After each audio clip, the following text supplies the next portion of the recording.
지난주까지 다니엘 말씀을 나눴죠. 이제 오늘부터는 포로 귀환, 70년의 이제 포로 생활을 마치고 이제 돌아오는 이제 그 과정입니다. 이제 구약은 이제 포로 귀환으로 이제 말씀이 이제 끝나게 되죠. 그래서 한번 자료를 좀 만들어 봤는데요. 혹시 띄워줄 수 있으신가요? 네, 보이시나요? 글씨가요? 네, 저는 저 테레비로 안 보이는데 잘 보이시나요? 네. 이제 예루살렘 성이 무너지고 나서 그 다음에 세례 요한의 등장까지 과정을 이렇게 한번 만들어 보았습니다. 제가 이거는 2017년도 그 가을 산상 사경회를 한 적이 있어요. 그때 구약, 신약 전체를 다 이렇게 공부한 적이 있는데 기억나실 겁니다. 그때 구약 할 때 뒷부분에 이렇게 실었던 내용입니다. 다시 한번 이 내용을 나누고자 하는데요. 586년 BC 586년에 예루살렘 성이 무너지죠. 그리고 이제 포로로 끌려갑니다. 물론 그 전에 1차, 2차, 3차에 거쳐서 포로로 끌려가는데 마지막 BC 586년이 3차 예루살렘 성이 무너지고 3차 바벨론 포로로 끌려가는 겁니다. 그리고 537년 이 537년에 1차 포로 귀환이 이루어집니다. 그래서 오늘 우리가 함께 이제 나눌 에스라 1장, 2장은 1차 포로 귀환의 명단이 쭉 나와요. 그래서 1차 포로 귀환인데 대부분 이제 학자들이 그 바벨론 포로 생활하고 있는 백성 수가 약 250만 명으로 추산합니다. 250만 명. 그러니까 바벨론 포로 생활하고 있는 유다 백성 250만 명 중에 1차 포로 귀환한 숫자는요, 약 5만 명이에요. 그러니까 250만 명 중에 5만 명이 예루살렘으로 가는 거예요. 뭐 많은 숫자는 아니죠. 많은 숫자는 아니지만 1차 때 가는 인원이 5만 명입니다. 이때 이끌었던 지도자 총독이죠. 이 총독이 수룹바벨이에요. 수룹바벨. 이때는 에스라가 가지 않습니다.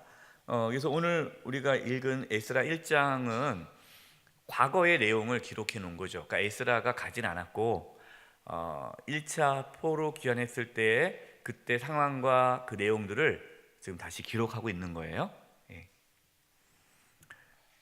1차 포로 귀환을 하는데 거리가 그 바벨론에서 예루살렘까지의 거리가 약 한 1,500km 정도 됩니다. 1,500km. 뭐 지금이야 뭐 차 타고 다니지만 그 당시 뭐 차가 어디 있겠어요? 걸어가는 거 아니겠습니까? 뭐 수개월 동안 걸어가는 거죠. 근데 바벨론에서 이미 다 그래도 자리 잡고 있는데 폐허가 되어 있는 예루살렘으로 간다는 것은 쉽지가 않죠. 모든 것을 이제 내놓고 가야 되는데 오늘 함께 나눌 말씀에서는 어떻게 그 5만 명의 유다 백성들이 어떠한 과정을 통해서 예루살렘으로 가게 되었는지를 오늘 자세하게 나오게 됩니다. 도착하고 나서 이제 536년에 그러니까 성전이 무너지고 나서 50년 만에 성전 기초 공사를 합니다. 오늘은 이제 프린트물에는 성전 기초 공사까지만 이렇게 나와져 있어요. 그래서 오늘 같이 나눌 말씀을 536년 성전 기초 공사까지의 내용입니다.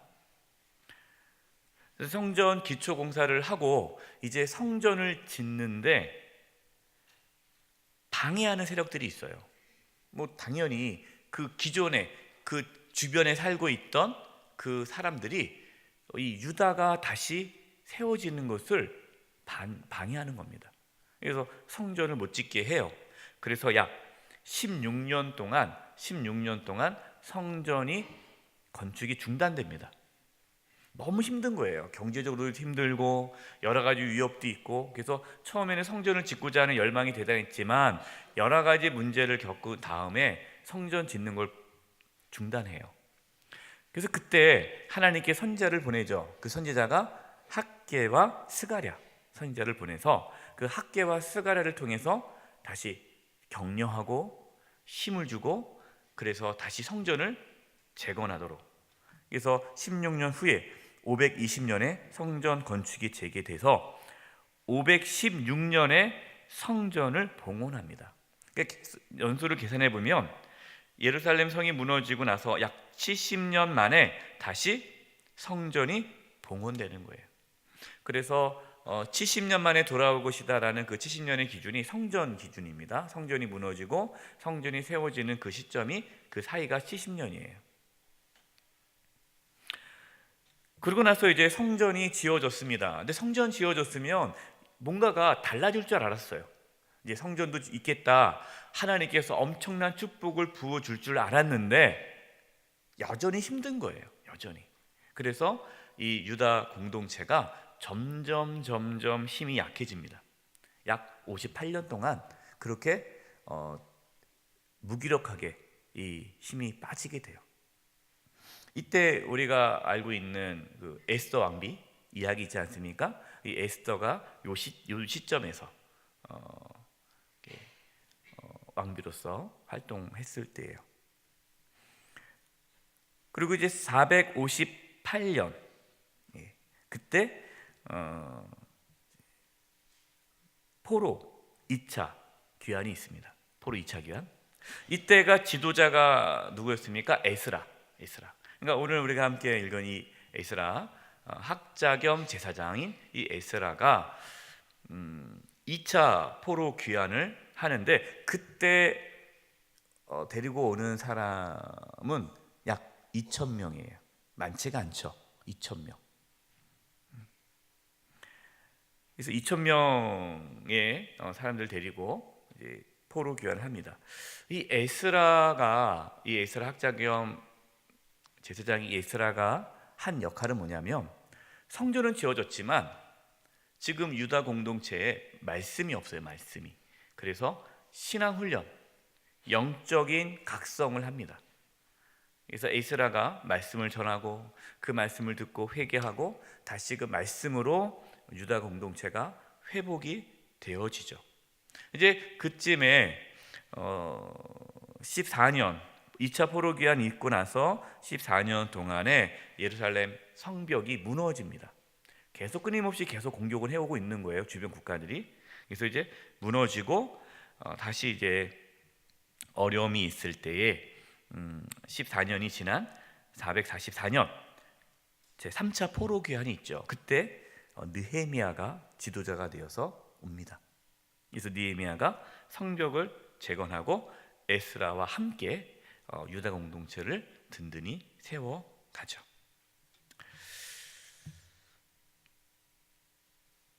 그리고 이제 12년 후에 느헤미야가 다시 본국으로 돌아갑니다. 느헤미야는 이 페르시 바사왕, 그러니까 페르시아의 신하잖아요. 그래서 다시 본국으로 돌아가는데 다시 이렇게 유다 공동체가 약화됩니다. 그래서 하나님께서 마지막 보낸 선지자가 누구라고요? 말라기. 말라기 선지자를 보내셔서 다시 공동체를 회복시키시죠. 그때 이 말라기 이 시점에서 느헤미야가 다시 돌아옵니다. 그래서 느헤미야 13장이 우리는 느헤미야를 쭉 같이 그 연속성으로 보는데 그렇지 않고요. 느헤미야 13장은 느헤미야가 돌아와서의 개혁이 이렇게 일어나죠. 그리고 나서 400년 동안 하나님이 침묵을 하고, 그리고 세례 요한이 등장을 하죠. 이렇게 이 역사를 좀 알면 성경을 이해하는 데 좀 도움이 될 것 같아서 정리를 해 보았습니다. 자, 이제 한번 보도록 하겠습니다. 1차 포로 귀환하는 그 상황을 볼게요. 1번. 하나님은 자기 백성을 고향으로 돌아오게 하겠다는 약속을 지키십니다. 하나님께서 누구를 통해서 돌아올 것을 말씀하셨습니까? 예레미야 선지자를 통해서도, 에스겔 선지자, 많은 선지자를 통해서 말씀을 하셨죠. 그래서 1번. 바벨론에서 포로 생활을 하던 유다 백성들은 어떻게 예루살렘으로 돌아가게 되었습니까? 에스라 1장 1절입니다. 바사왕 고레스 원년에 여호와께서 예레미야의 입을 통하여 하신 말씀을, 그러니까 예레미야 선지자를 통해서 예언했던 것들이에요. 70년 만에 돌아올 것이다. 이것을 말씀을 이루게 하시려고 바사왕 고레스의 마음을 감동시키심에 그가 온 나라에 공포도 하고 조소도 내려 이르되.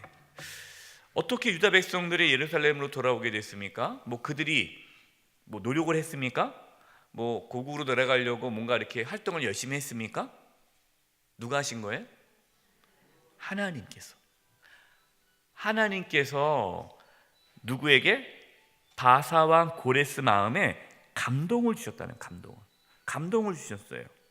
그래서 하나님께서 예레미야 선지자에게 주셨던 그 말씀을 이루기 위해, 여러분, 하나님은요 말씀을 이루시는 분이세요. 그래서 그 말씀을 이루시기 위해 하나님께서 일을 하시는데 왕의 마음을 움직이시는 거예요. 감동을 주는 거예요. 하나님께서는 그렇게 일을 하세요. 하나님은 하나님의 일을 누가 하십니까? 하나님이 하세요. 그럼 눈에 보기에는 사람이 하는 거잖아요. 근데 그 배후에는 누가 계시는 거예요? 하나님이 무엇을 통해? 감동을 통해. 그래서 하나님이 저와 여러분들에게 감동을 주세요. 그래서 감동을 우리에게 주셔서 우리가 하나님의 일을 하게끔 이끌어 가시는 겁니다. 하나님의 일을 보면요, 하나님께서 그렇게 이끌어 가시는 거예요. 이 당시에 지금 이 포로귀환, 1차 포로귀환 이 시점에서는 누가 있습니까? 다니엘이죠. 다니엘. 여러분, 다니엘은 계속 본국에 있는 거예요. 이게 이 예루살렘으로 내려오진 않았어요. 바사 그 나라에서 신하로 있으면서, 총들이 있으면서 포로귀환하는 부분들을 도와준 거죠. 그래서 하나님께서는 다 그렇게 쓰시는 거예요. 그러니까 5만 명이 포로귀환을 했다고 해서 5만 명만 믿음이 있고 나머지 245만 명은 믿음이 없는 자들이다라고 말할 수는 없는 거죠. 각자의 사명이 있는 거죠. 하나님께서 그렇게 모든 걸 때에 맞춰서 이렇게 이루어 가셨다. 두 번째, 바사왕 고레스는 하나님에 대해서 어떻게 고백하였습니까? 2절에 보니까 바사왕 고레스는 말하노니 하늘의 하나님 여호와께서 세상 모든 나라를 내게 주셨고. 뭐라고 고백해요? 세상의 모든 나라. 지금 페르시아 제국이잖아요. 그러니까 페르시아가 전체 그 지역을 다 패권을 잡았기 때문에 모든 나라가 다 페르시아에 들어왔잖아요. 근데 이 페르시아, 성경에는 바사, 이 왕 고레스는 자기가 잘나서 이렇게 페르시아, 바사 제국을 이루었다라고 말하지 않고 누가 주셨다고요? 하나님께서 나에게 이 나라를 주셨다고 고백합니다. 놀랍지 않습니까? 누구를 통해서 이러한 역사가 일어난 거예요? 다니엘. 앞에 다니엘을 통해서 이러한 역사가 일어난 거죠. 그래서 이 바사 왕은, 고레스는 하나님의 주권, 모든 권세가 하나님께 있다라고 고백합니다. 참 대단한 믿음의 고백이죠. 하나님을 인정하는 거죠. 여러분도 그렇게 하나님이 모든 주권이 하나님께 있음을 인정하시죠? 우리가 살고 죽는 것, 이 모든 것이 생사화복이 하나님의 손에 있다라는 것을 확신해야 돼요. 이것을 믿는 자는요 두렵지 않습니다. 이것을 못 믿으니까 자꾸만 두렵고 사람을 의지하는 거예요. 여러분, 사람이 필요 없다는 것이 아니라 우리가 사람의 도움을 받죠. 여러 가지 또 필요한 것들이 있죠. 그러나 그 모든 것들을 뒤에서 조종하시고 이끄시고 주장하시는 분이 누구라고요? 하나님이라는 겁니다. 이것을 고레스 왕은 고백하는 겁니다.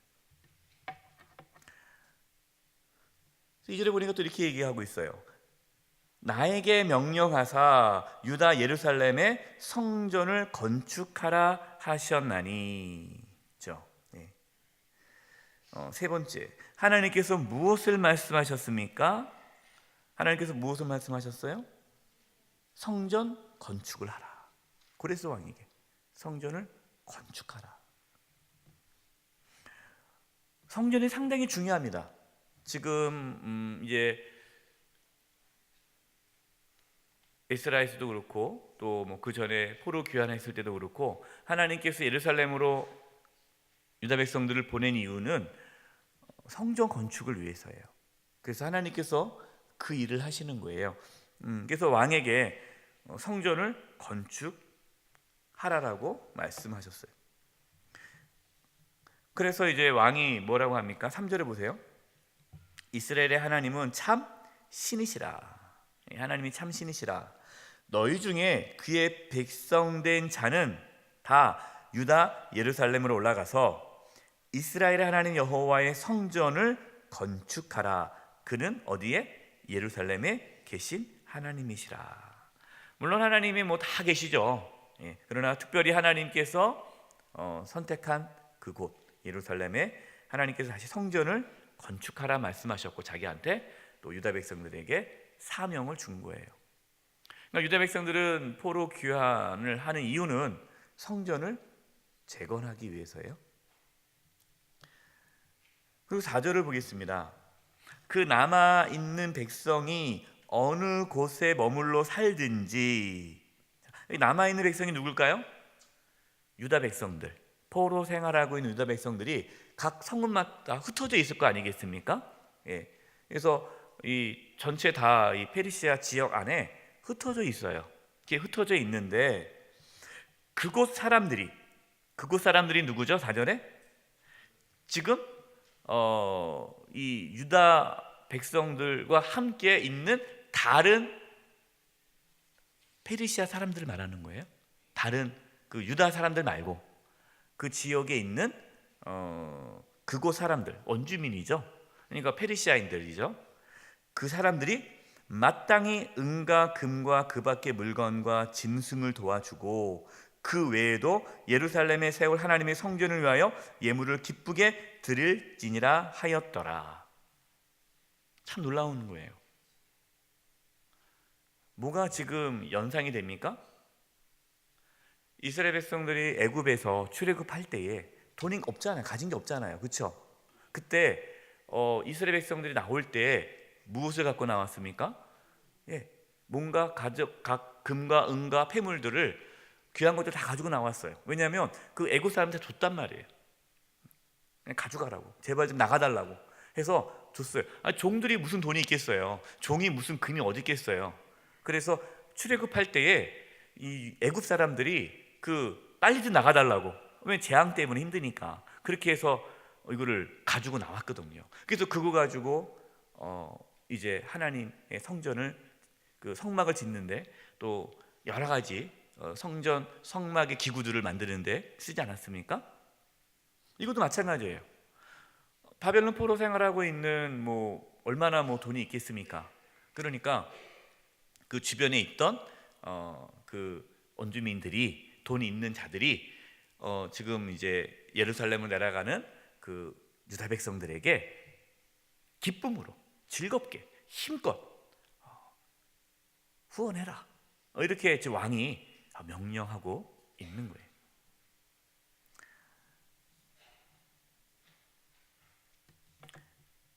네 번째 보겠습니다. 유다 백성들은 어떻게 예루살렘으로 돌아가게 되었습니까? 이제 1장 5절 보십시오. 이에 유다와 베냐민 족장들과 제사장들과 레위 사람들과 그 마음이 하나님께 무엇을 받고? 감동을 받고 올라가서 예루살렘의 여호와의 성전을 건축하고자 하는 자가 다 일어나니, 그 자가 이제 5만 명, 5만 명이 이제 일어나게 된 거죠. 어떻게 예루살렘으로 돌아가게 되었는가? 하나님께로부터 감동을 받았다라는 감동을.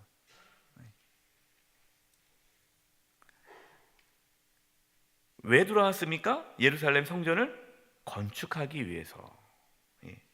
그래서 하나님께서 주변에게, 이렇게 왕에게도 감동을 주고, 또 같이 있는 사람들, 뭐 다른 나라잖아요. 뭐 특별히 뭐 예루살렘 성전 건축하는데 뭐 그 사람들이 굳이 후원할 필요가 없잖아요. 그런데 그들도 기쁨으로 이렇게 후원할 수 있도록 하나님께서 다 그들의 마음을 움직인 거예요. 그래서 일이 되게 하시는 거죠. 생각해 보세요. 뭐 가진 게 뭐가 있습니까? 아무것도 없고 다시 그 먼 길, 약 1500km를 떨어가서 무너졌던 성전을 재건한다는 거 엄두가 안 나죠. 엄두가 안 나는데 그 마음에 감동이 있으니까 하나님께서 하나님께서 하시는구나, 하나님께서 이를 기뻐하시는구나. 그러니까 그것이 전혀 부담이 되지 않은 거예요.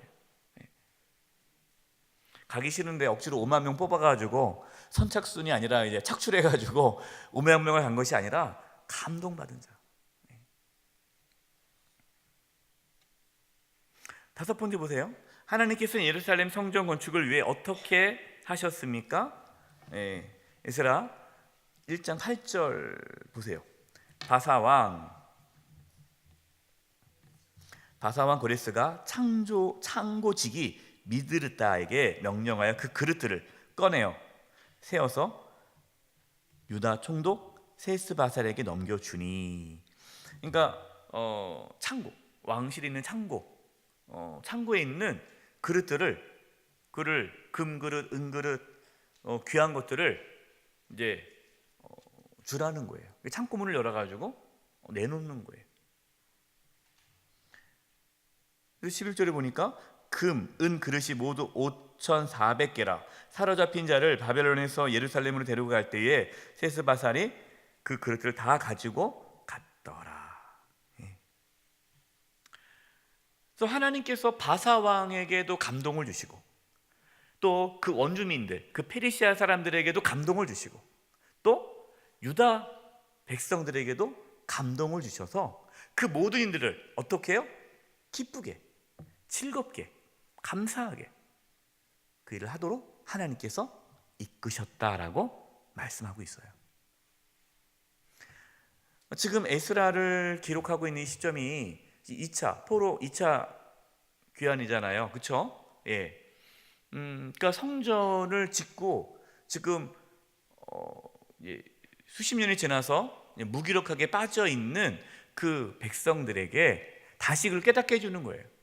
우리 조상들이 1차 포로 귀환했던 우리 조상들이 우리의 부모님 세대죠. 그 부모님 세대들이 어떠한 마음으로 예루살렘에 와서 정착한지 아느냐, 지금 그걸 얘기해 주고 있는 거예요.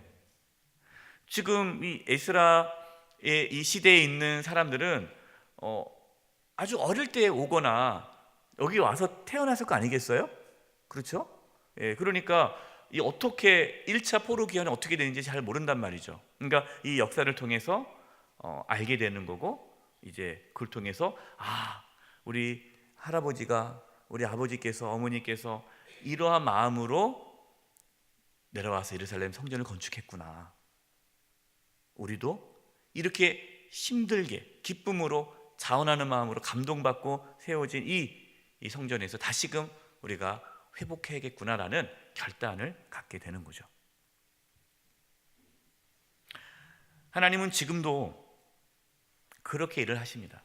하나님은 누구를 통해서 하나님의 일을 하세요? 하나님의 감동을 받는 자를 통해 일을 하세요. 하나님께서 그렇게 일을 하세요. 그래서 교회 안에 누가 많아야 돼요?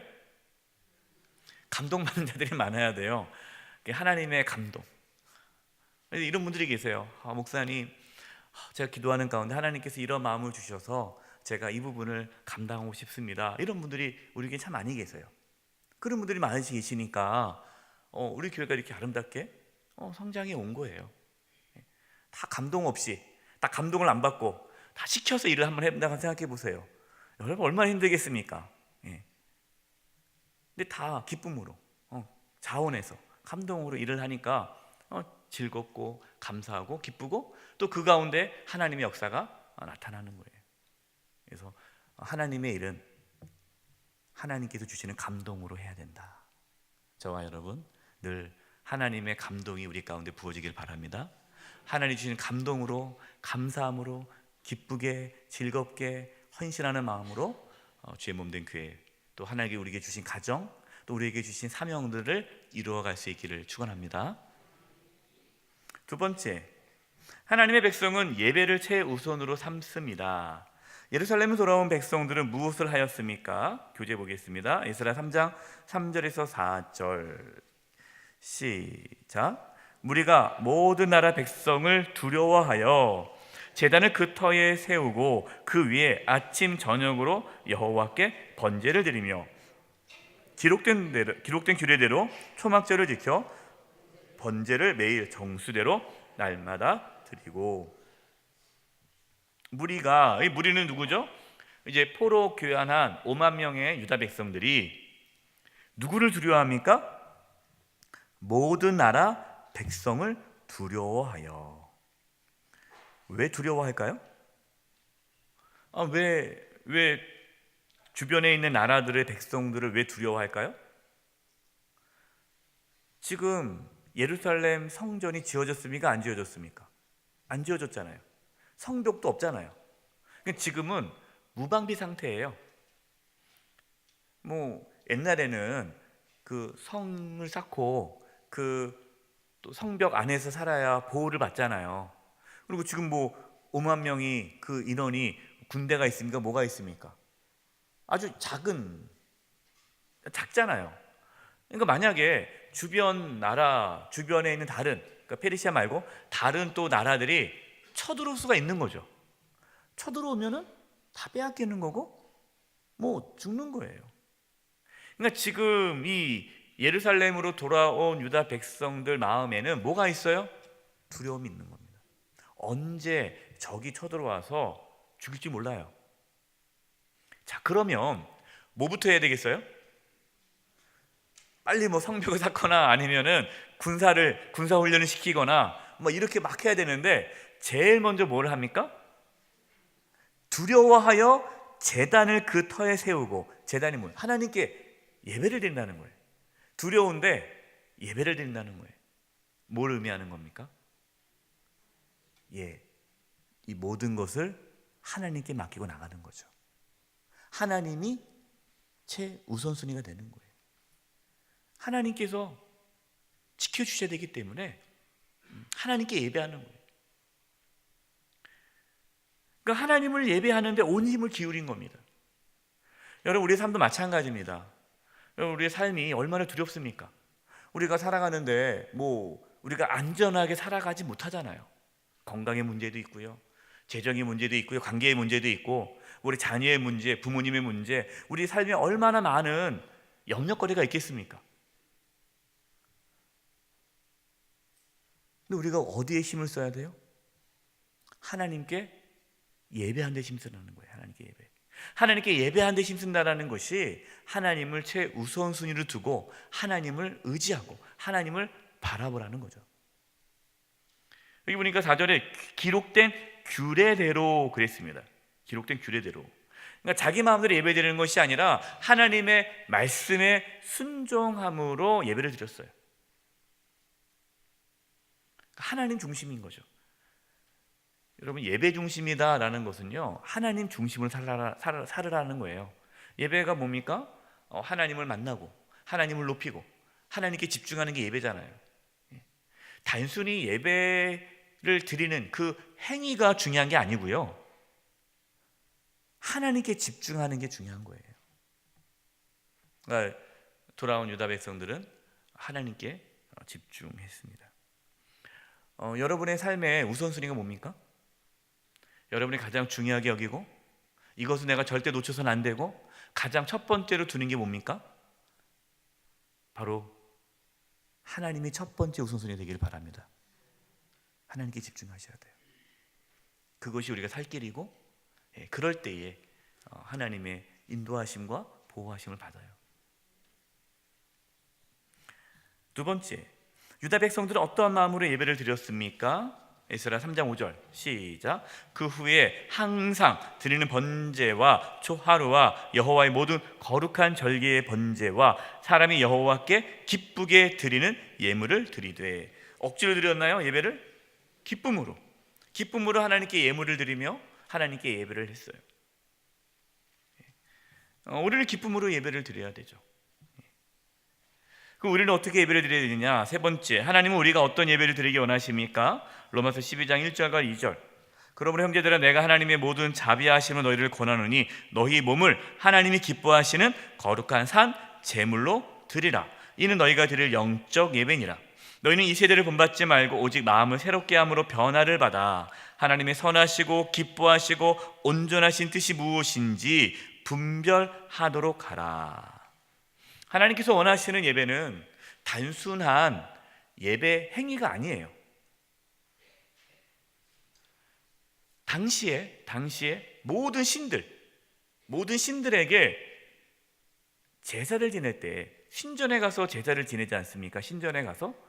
그러면 모든 신들은 제물만 제때 주고 많이 주면 신이 좋아했단 말이에요. 근데 하나님은 그런 분이 아니시잖아요.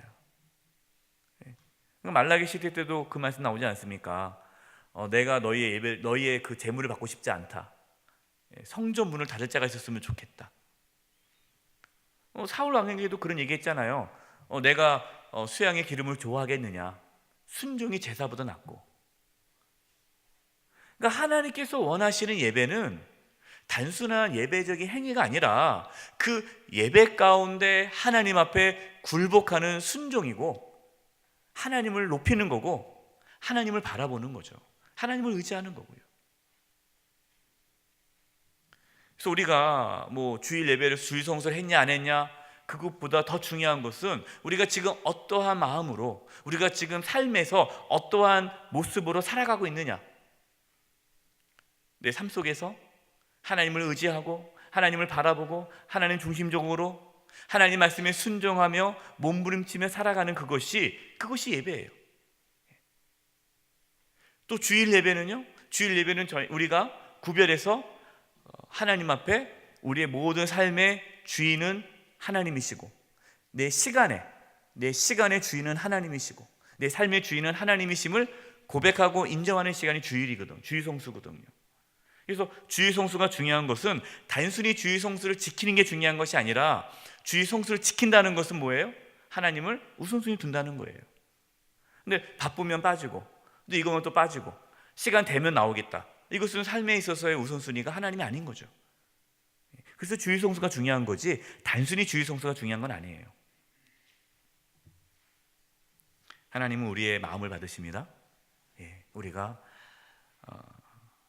하나님 앞에 정말 거룩한 산 제사로 하나님과 함께함으로 거룩한 삶을 살아가는 것, 이것이 하나님께서 기뻐하는 예배이죠.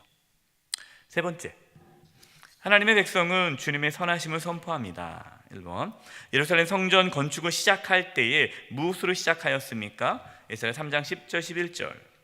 건축가가 여호와의 성전의 기초를 놓을 때에 제사장들은 예복을 입고 나팔을 들고, 아삽 자손 레위 사람들은 재금을 들고 서서 이스라엘 왕 다윗의 규례대로, 차이 보면요, 그냥 자기 마음대로 하지 않아요.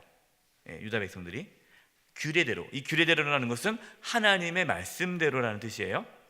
하나님의 말씀대로 여호와를 찬송하되.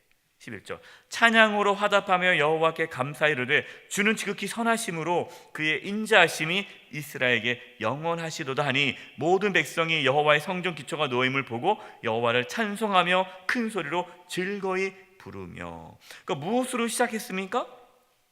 찬양으로 시작했죠. 찬양으로 성전 건축이 시작된 거예요. 하나님께 영광 돌린 거죠. 왜 찬양을 합니까? 하나님께서 하신 거잖아요. 그러니까 지금까지 하나님께서 이렇게 우리를 다시 긍휼히 여겨 주셔서 이렇게 돌아오게 하시고 성전 기초를 놓을 수 있는 이 모든 여건을 하신 하나님께 찬양하는 거예요. 하나님께서 이루셨다. 우리가 이번 주일에 창립 50주년 감사 찬양 예배를 드립니다. 창립 50주년 기념 행사 중에 첫 번째 행사가 뭡니까? 찬양을 올려드리는 거예요. 의미가 있는 거죠. 그동안 50년 동안 하나님께서 베풀으신 그 은혜 감사 찬양 올려드리고, 또 앞으로 50년, 또 50년 동안 하나님께서 부어주신 은혜를 기대하며 하나님을 찬양하는 거예요. 지금까지 인도하신 하나님, 앞으로도 인도하실 하나님을 찬양하는 거예요. 그래서 우리 모든 찬양대가 연합해서 하는 겁니다. 여기 우리 연합 찬양대 대원들 많이 계실 텐데, 대원들한테, 오늘 안 오신 대원들에게 꼭 얘기해 주세요. 이게 중요한 거구나. 이게 보통 일이 아니구나. 그냥 우리가 그냥 하는 게 아니구나. 하나님을 찬양하는 의미가 있는 거예요. 뭐 찬양대만 찬양합니까? 아니죠. 우리 모든 성도님들이 함께 그 자리에 나와서 함께 찬양하는 거예요. 그래서 제가 그날 오후 찬양 예배 때 다 나오시라고 한 이유가 말씀의 근거에서 하신 거예요. 그냥 뭐 많이 준비했으니까 사람이 많이 와야 되지 않느냐, 인간적인 차원이 아니라 하나님께서 50년 동안 우리 교회를 이끌어 주셨다는 것에 대한 감사의 고백을 우리 성도들이 다 같이 해야 되지 않겠어요? 그러니까 주변에 얘기해서 우리 함께 하나님께 찬양하자. 두 번째, 성전 기초를 놓을 때에 백성들은 어떠한 반응을 보였습니까? 에스라 3장 12절 13절. 제사장들과 레위 사람들과 나이 많은 족장들은 첫 성전을 보았으므로 이제 이 성전의 기초가 놓임을 보고 대성통곡하였으나, 첫 번째 성전을 보았던 나이 드신 분들, 원로들은 무슨 성전을 보았습니까? 솔로몬 성전을 보았어요. 무너지기 전에. 그 솔로몬 성전이 얼마나 크고 웅장했겠습니까? 근데 지금 짓고 있는 이 수르바벨 성전, 이것은 너무나 초라한 거예요. 그에 비해서. 그러니까 그때랑 지금이랑 그 차이가 너무나 나니까 마음이 아파서 대성통곡을 하는 겁니다. 또 하나, 또 무너졌던 그 성전이 보잘것없지만 그래도 다시 지어진다는 것에 대한 그 하나님의 약속을 들었는데 그것을 다시 보게 되는 거 아닙니까? 거기에 대한 또 감격도 있는 거예요. 이 두 가지 마음이 다 있는 거예요. 안타까움과 그때는 그렇게 아름답고 멋있었는데 지금은 성전 기초 공사가 좀 작으니까, 초라하니까 참 마음이 아프다. 그것과 그래도 다시금 이렇게 무너졌던 이 성전이 지어질 수 있다는 것에 대한 감격이 있는 거죠. 대성통곡하였으나 여러 사람은 크게 기쁨으로 크게 함성을 지르니. 13절, 백성이 크게 외치는 소리가 멀리서 들으므로 즐거이 부르는 소리와 통곡하는 소리를 백성들이 분간하지 못하였더라. 울면서도 기뻐하면서 이 두 가지가 다 이렇게 있는 거예요.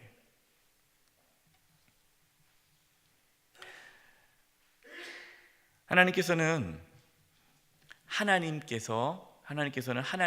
일들을 이루어 가십니다. 누구를 통해서요? 감동받은 자를 통해서. 그래서 이 예루살렘으로 돌아오는 것부터 시작해 성전이 지어지는 거, 이제 앞으로 말씀을 나누겠지만 그 모든 것들을 하나님께서 이끄세요. 마찬가지입니다. 저와 여러분의 삶도, 우리 영세교회도, 이 나라도 누가 이끌어 가십니까? 하나님이 이끌어 가세요. 우리 그것을 인정하고 하나님 중심으로 살아갈 때에 하나님이 이루어 가시는 것을 우리의 삶에서, 우리 교회에서, 이 나라 민족 가운데 보게 될 것입니다. 이 은혜가 있기를 간절히 축원드립니다. 기도하겠습니다. 하나님 아버지, 저희들에게 감동을 주셔서 하나님의 일을 감당케 해주시고 우리의 삶에, 또 우리 교회에, 이 나라 민족 가운데 하나님께서 이루실 일들을 저희들이 볼 수 있는 믿음을 부어 주시옵소서. 하나님을 찬양하옵고 예수님의 이름으로 기도드립니다. 아멘.